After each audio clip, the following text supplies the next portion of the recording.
भारतर मान्यवर समवाय और गृह मंत्री श्रीयुक्त अमित शाह ओडिशार 20 गोटे साइबर थाना उद्घाटन करिसेंती।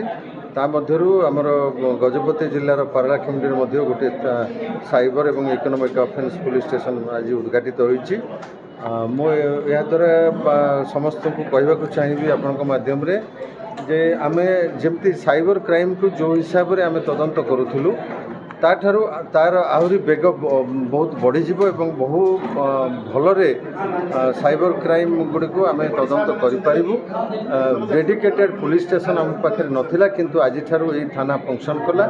यार जड़े डीएसपी पाहियार अधिकारी इंचार्ज अच्छा साइबर एवं इकोनॉमिक ऑफेंस पुलिस स्टेशन तांको सहायता 4 जन इन्स्पेक्टर अच्छा, 4 जन सब इन्स्पेक्टर अच्छा, एएसआई अच्छा, प्राय 10 जन कॉन्स्टेबल अच्छा। तेणु आम सुगम भाव में साइबर क्राइम को इन्वेस्टिगेशन करिबारे आज ठारू आम सक्षम हो पारू। या व्यतीत जोगुड़िक इकोनॉमिक ऑफेंस रोचे अर्थनैतिक फ्रॉड हो जाऊँगी से केस गुड़िकर मामला यही थाना सीधा सड़क रुजु हम।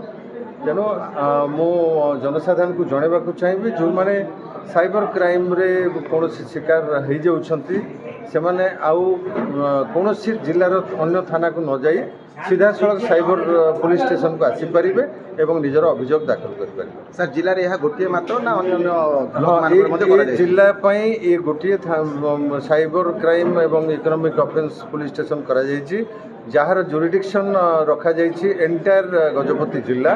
तेणु गजपति जिलार जेकोसी अधिवासी एठाक आसी साइबर क्राइम बाबद रिपोर्ट दे पारे। विशेषकर cyber crime case cyber crime विभिन्न प्रकार रही धरतु जड़े एटीएम फ्रॉड रे पड़गला कि जॉब फ्रॉड रे पड़ा कौन वीडियो अश्लील वीडियो कहार प्रचार प्रसार करने चेष्टा कला एवं विभिन्न प्रकार साइबर क्राइम जहाँ भी घटो ताकू ये थाना रिपोर्ट हो पारे।